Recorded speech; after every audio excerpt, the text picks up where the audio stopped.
May 3, 2007. A mother walks into her daughter's bedroom and releases a scream that will echo across 16 years of investigation, speculation, and silence.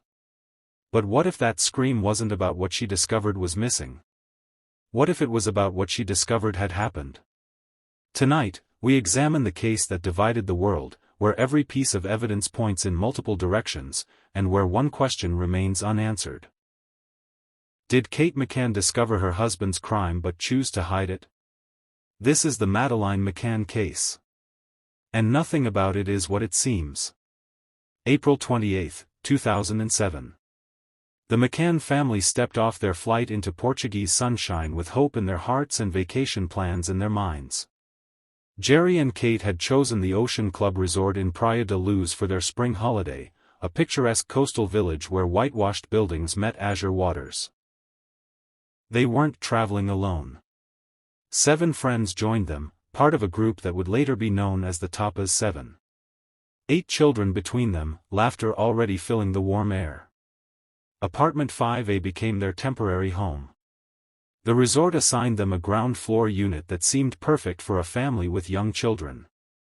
3-year-old Madeleine and her 2-year-old twin siblings, Sean and Amelie, wouldn't have to navigate stairs.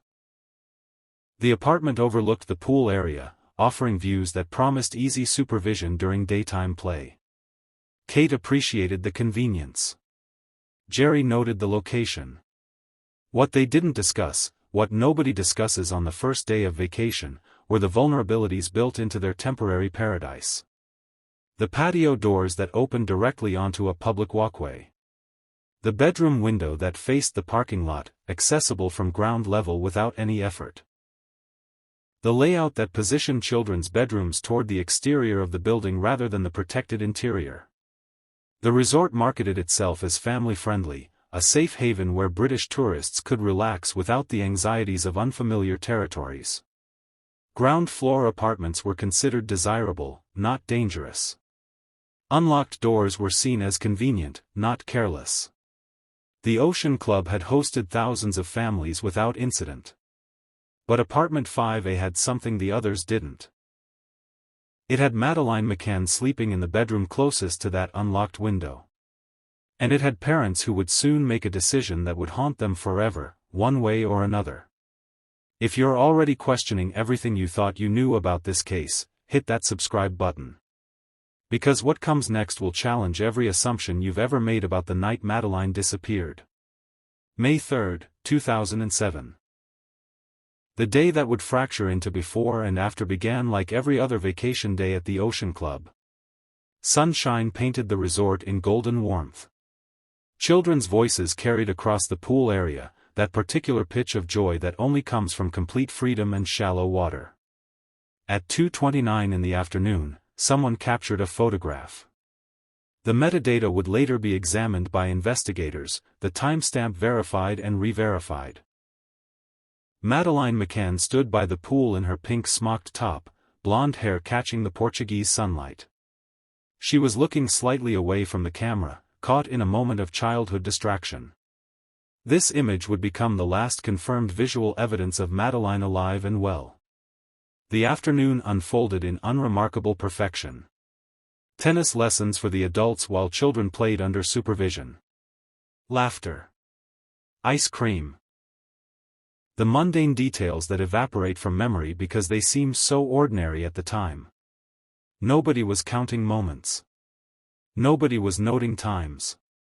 Why would they? This was vacation. By 6 o'clock that evening, the McCanns had returned to Apartment 5A for dinner and bath time. The routine of parenthood followed them even to Portugal. Madeleine ate her meal. She played with her siblings. At 7 o'clock, Kate ran the bath. 3 children scrubbed clean, pajamas distributed, teeth brushed. By 7:30, all 3 McCann children were in bed. Madeleine in the bedroom she shared with the twins, cuddle cat tucked beside her in that eternal comfort-object partnership that defines toddlerhood. The twins in their travel cots. The apartment settled into that particular quiet that comes after children finally surrender to sleep. Kate and Gerry had dinner reservations at the Tapas restaurant. A table had been booked for their group, all 9 adults planning to enjoy an evening meal together. The restaurant sat approximately 120 steps from apartment 5A. Close enough to hear a child cry, they told themselves. Close enough for quick checks. At 8:30 p.m., Gerry and Kate McCann locked eyes with their sleeping daughter one last time. They left the patio door unlocked. They left the bedroom door ajar. They left their children alone in apartment 5A and walked to dinner. Routine check-ins were planned. Every 30 minutes, someone would return to verify the children remained safely asleep. It seemed reasonable. It seemed responsible. It seemed like enough. It wasn't. 8:30 p.m. The tapas restaurant filled with the comfortable noise of friends reunited after a day apart. Wine was poured. Menus were examined. The table positioned the group with a partial view toward the apartments, though 5A itself remained hidden behind other buildings. Close enough to feel connected, far enough to relax. The checking pattern began as planned. 9 o'clock approached, and Gerry McCann excused himself from the table. He walked back to apartment 5A, entered through the unlocked patio door, and moved through the darkened living room toward the children's bedroom. Later, he would describe this check to investigators with precision. All 3 children sleeping peacefully. Madeleine in her bed, twins in their cots. Cuddle Cat still tucked beside his daughter. Everything exactly as it should be. He returned to the restaurant at 9:10, reporting all quiet. 9:30 arrived. Matthew Oldfield, one of the tapas 7, offered to check on the McCann children during his own return to verify his own daughter. He approached apartment 5A through the same unlocked patio door. But Matthew's check differed from Gerry's in one critical detail. He stood in the doorway of the children's bedroom. He glanced inside. The twins were visible in their cots. He could hear breathing, the soft sounds of sleeping children. But he didn't enter the room. He didn't walk to Madeleine's bed. He didn't verify her presence with his own eyes. Later, this incomplete check would haunt him. Could she have already been gone? Was the breathing he heard only the twins? He couldn't say with certainty. The dinner continued. Conversation flowed around the table, the easy rhythm of adults enjoying freedom from constant childcare duties. Wine refilled. Tapas shared. Laughter punctuated stories. 9:45 passed. 9:50. Nobody felt alarmed. The checks were working. The system was functioning. 10 o'clock. Kate's turn. She excused herself from the table and walked the familiar path back to apartment 5A. Later, she would describe an awareness of the patio door being more open than she'd left it, but the observation didn't trigger alarm. Wind could shift doors. Her focus was on the children. She entered the apartment. Moved through the living room. Approached the children's bedroom. Pushed open the door that had been left slightly ajar. The twins slept peacefully in their cots. But Madeleine's bed was empty. Cuddle Cat remained on the pillow, abandoned. The window stood open. Shutters raised. Curtains moving slightly in the breeze. Kate McCann's scream shattered the Portuguese night. "They've taken her." Her voice carried across the resort, a sound of pure maternal anguish that investigators would later describe as genuine, as impossible to fake. She ran back toward the restaurant, still screaming. "Someone's taken Madeleine." 10 o'clock p.m. The checking pattern had failed. Somewhere in the 55 minutes between Gerry's 9:05 verification and Kate's 10 o'clock discovery, 3-year-old Madeleine McCann had vanished from apartment 5A. Or had she? 10:15 p.m. Chaos descended on apartment 5A like a tidal wave, destroying evidence in its wake. Kate's screams brought the tapas 7 running. Then resort staff. Then other guests who heard the commotion and wanted to help. Within minutes, dozens of people flooded through the apartment that should have been immediately sealed as a crime scene. Everyone had the same instinct. Search. A 3-year-old couldn't have gone far. She must be hiding somewhere. Perhaps she wandered out confused from sleep. Perhaps she's in a closet, under a bed, behind furniture. The search began with good intentions and catastrophic consequences. People moved through every room. They opened closets and cupboards. They checked under beds and behind curtains. They touched doorknobs and window frames. They walked across floors and moved furniture. 60 different people, 60 different sets of fingerprints, 60 different opportunities for contamination. Every surface that might have held evidence of an intruder was now compromised by well-meaning hands. The resort manager arrived. More staff joined the search. Guests from neighboring apartments came to help. Everyone tracked through the same spaces, the same doorways, the same critical areas where forensic evidence should have been preserved in pristine condition. Portuguese police received the call at 10:40 p.m. They arrived at 11:10, 30 minutes after the initial report, 70 minutes after Kate's discovery. By then, apartment 5A looked like a crime scene processed by stampede. Officers found themselves trying to investigate a location that had already been destroyed by human traffic. Nobody established a perimeter. No tape went up to seal the apartment. No officers stood guard preventing further contamination. The search continued through the night with resort staff and guests still moving freely through the space. Police joined the search rather than controlling it. Critical evidence vanished in those first hours. If an intruder had entered through the window, their fingerprints were now smudged beyond recovery. If they'd touched the shutters, those prints were compromised. If they'd walked across the floor, their footprints were trampled by dozens of others. If they'd left biological evidence, DNA from 60 different searchers now contaminated every surface. The bedding wasn't collected for forensic examination. Officers assumed it held no value, that the crime scene was the window, not the bed. Days would pass before anyone thought to examine the sheets Madeleine had slept on. The window itself, the supposed point of entry, wasn't dusted for fingerprints until much later. By then, so many people had touched it during the search that any intruder's prints had long since been destroyed. Border alerts should have gone out immediately. A missing 3-year-old required urgent notification to ports, airports, border crossings. But the alerts were delayed for 12 hours. By the time Portuguese authorities notified border control, whoever had taken Madeleine could have been anywhere in Europe. The crime scene that should have told investigators exactly what happened instead told them nothing.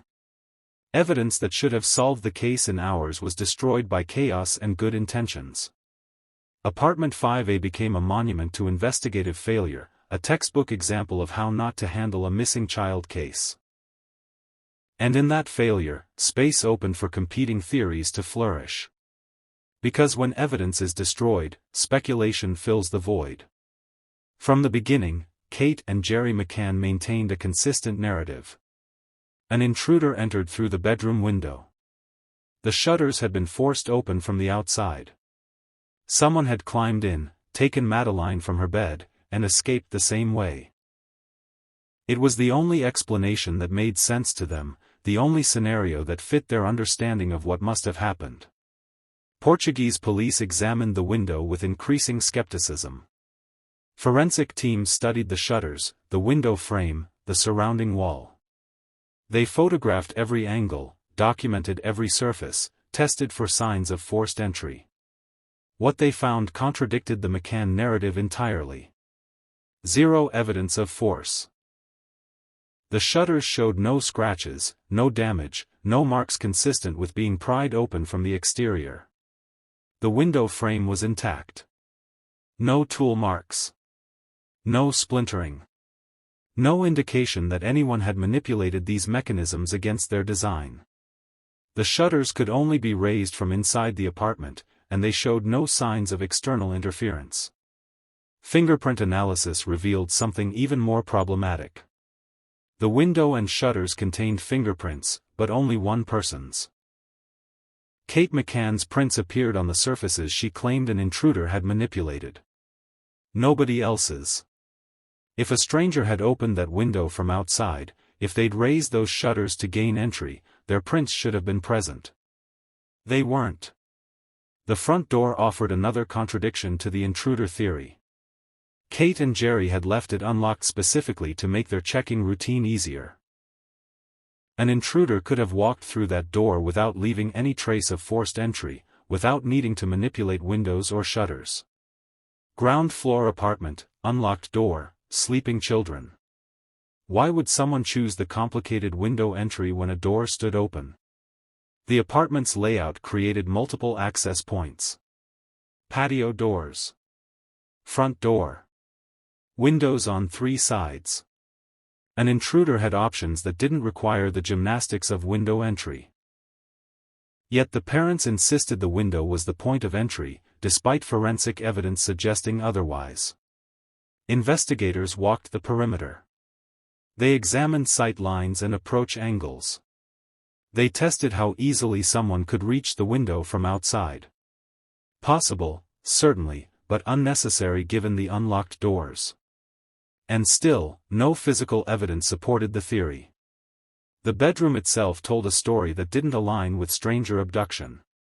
Madeleine's bed showed no signs of struggle. Cuddle cat remained positioned on the pillow as if carefully placed, not discarded in haste.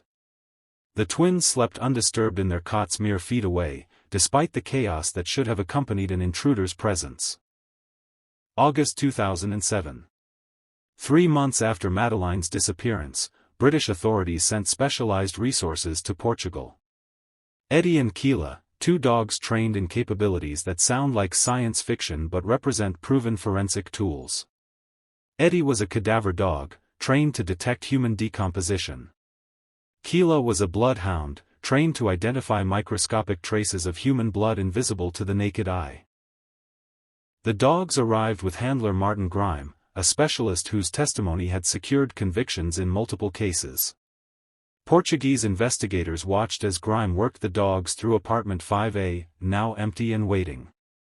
What happened next would divide opinion and fuel conspiracy theories for years. Eddie alerted behind the living room sofa. The dog's behavior changed immediately, the trained response indicating decomposition scent. Investigators marked the location. The dog moved through the apartment systematically. Alert in the master bedroom, specifically near the wardrobe. Alert in the garden area outside the patio doors. Each response documented, photographed, recorded. Then the dogs examined items removed from the apartment. Kate's clothing showed alerts. Specific garments she'd worn during the search carried scent markers that Eddie recognized as human decomposition. The indication was clear, unmistakable, and deeply troubling. The rental car presented the most controversial finding. 24 days after Madeleine's disappearance, the McCanns had rented a Renault Scenic. Standard vacation necessity, they explained, needed for transportation during their extended stay. The dogs examined this vehicle. Eddie alerted to the trunk area. Keela followed, indicating blood traces in the same location. Forensic teams collected samples from the car's trunk. DNA analysis revealed a partial profile. 15 markers out of 19 matched Madeleine McCann. Legally inconclusive, the profile couldn't definitively prove identity. But 15 out of 19 markers represented a statistical improbability too significant to dismiss. The likelihood of those markers belonging to someone other than Madeleine existed, but barely. The timeline created impossible questions. If Madeleine had been abducted by a stranger on May 3, how did decomposition scent appear in a car rented on May 27? How did her DNA reach the trunk of a vehicle that didn't exist during her disappearance? The explanations offered seemed increasingly desperate. Perhaps the scent came from contaminated items transported in the trunk. Perhaps the DNA transferred from other objects. Perhaps the dogs made errors. But cadaver dogs don't alert to living scent.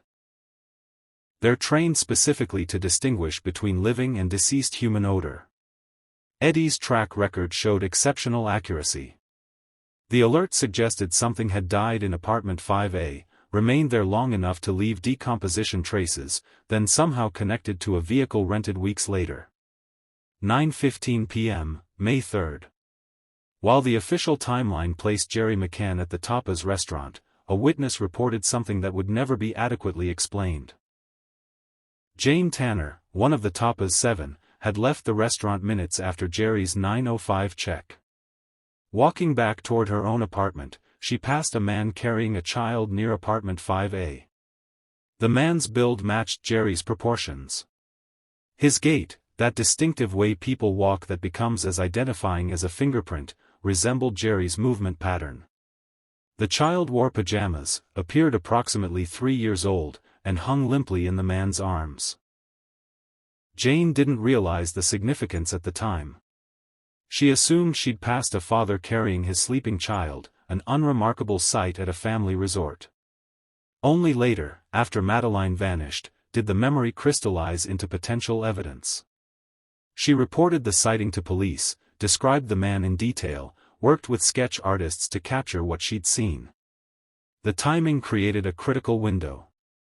Gerry checked the apartment at 9:05. Matthew's incomplete check occurred at 9:30. Between these 2 points, 55 minutes existed where nobody definitively placed eyes on Madeleine McCann. Gerry's own check represented the last confirmed sighting. What happened after he left the bedroom? What occurred in those unaccounted minutes?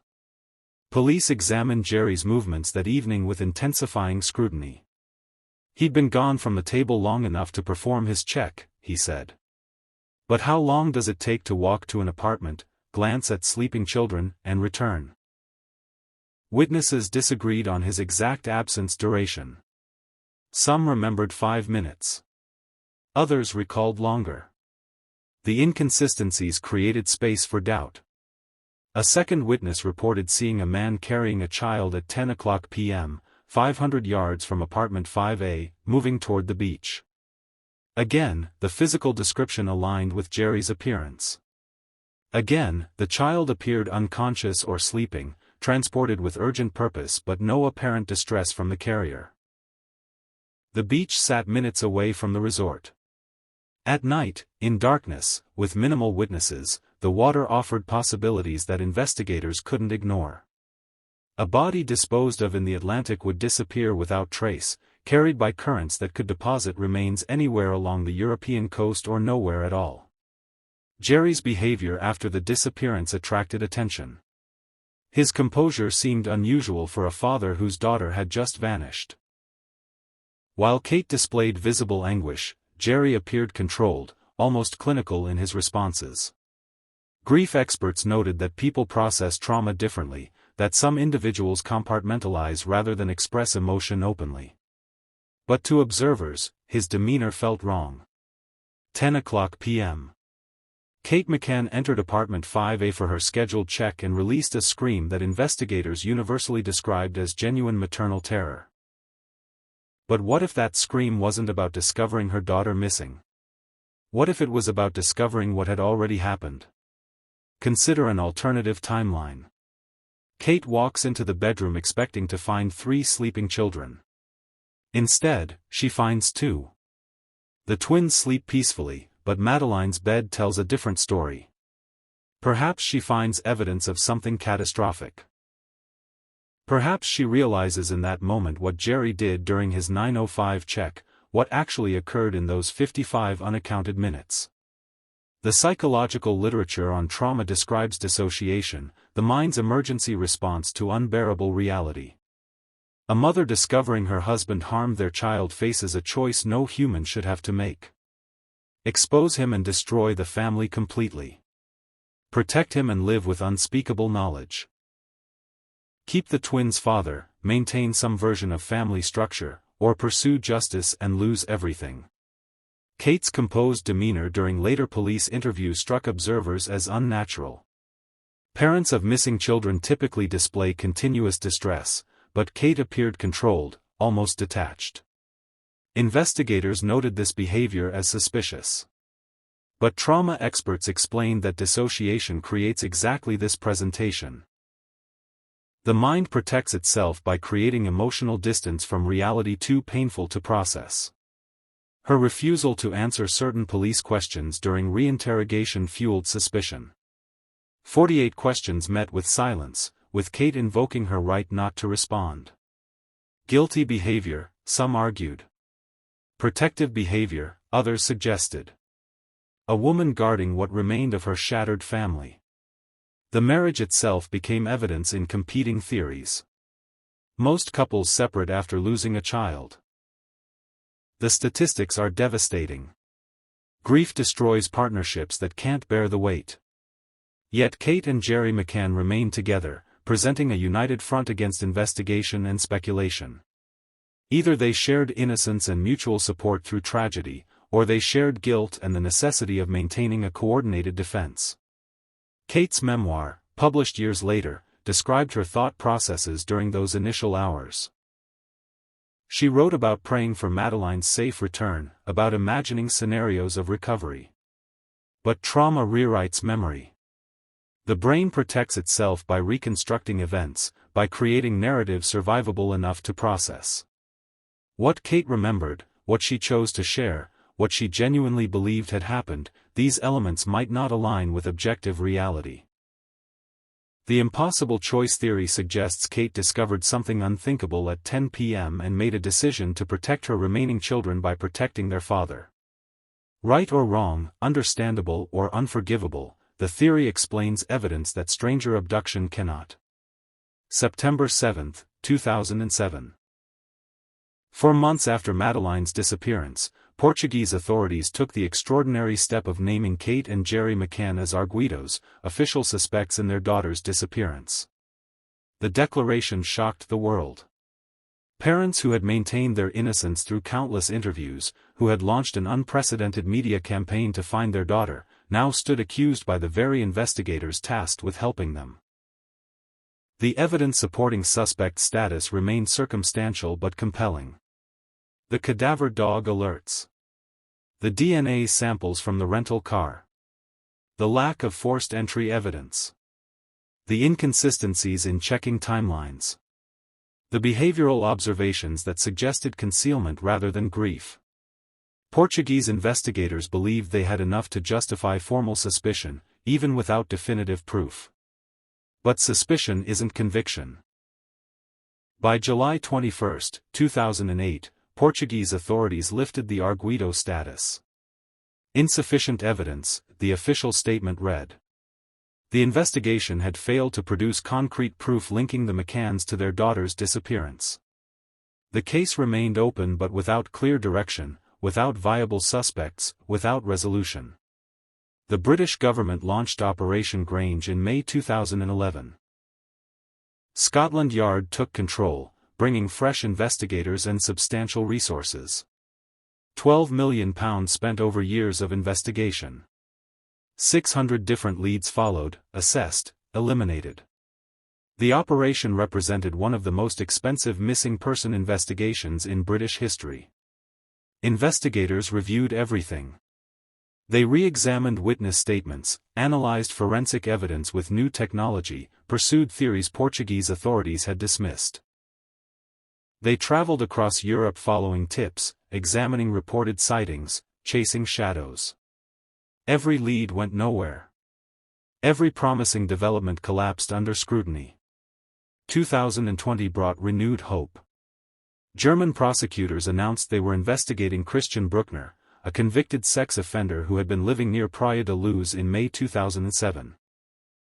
They claimed concrete evidence connecting him to Madeleine's disappearance, evidence they described as compelling but couldn't reveal publicly without compromising the investigation. Years passed. The concrete evidence remained undisclosed. No charges materialized.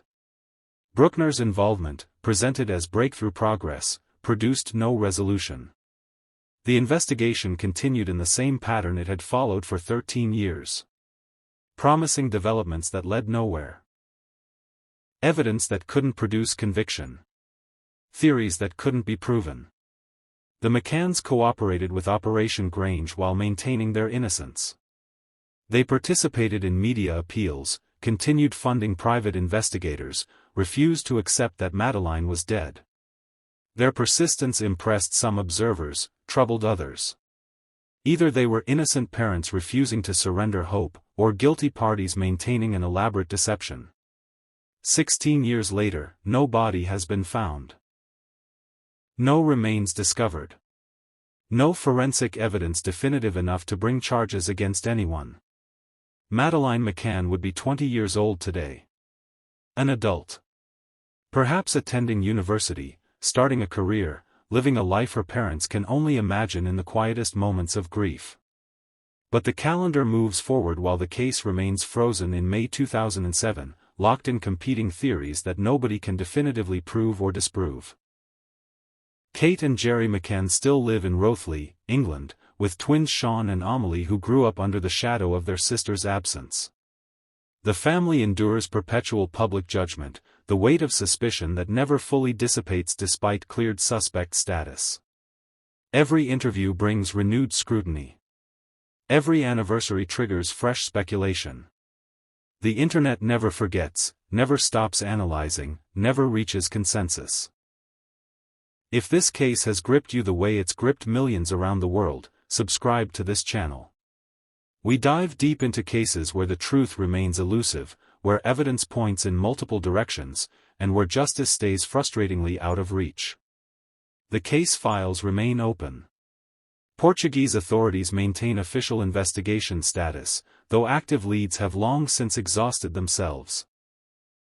Operation Grange technically continues, though funding has been repeatedly reviewed and reduced. The machine of investigation still operates, but without fuel, without direction, without hope of resolution. Three competing theories persist with equal vigor among true crime communities. Stranger abduction advocates point to Christian Bruckner, to witness sightings, to the possibility that police simply never found the right evidence. Parental involvement theorists cite the cadaver dogs, the forensic inconsistencies, the behavioral observations that never quite aligned with innocence.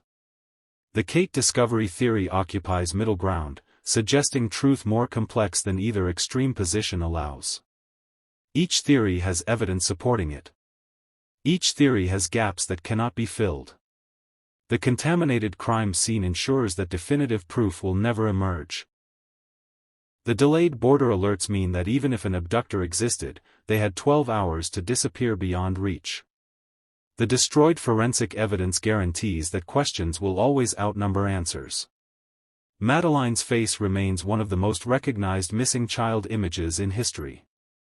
Her disappearance sparked changes in how missing children cases are handled across Europe, improvements born from investigative failures. But these systemic improvements don't bring her home. They don't solve the mystery. They don't answer the question that has haunted investigators, armchair detectives, and the general public for 16 years. What happened in apartment 5A between 9:05 p.m. and 10:00 p.m. on May 3, 2007? Did a stranger enter through unlocked doors and take a sleeping child? Did something accidental spiral into cover-up? Did Kate discover her husband's crime and make an impossible choice to protect what remained of her family? The truth remains buried somewhere in Portugal. In evidence destroyed by contamination. In timelines that don't quite align. In witness statements that contradict each other. In forensic findings that support multiple interpretations. In the silence that has persisted for 16 years and shows no signs of breaking. Truth remains buried. And silence endures.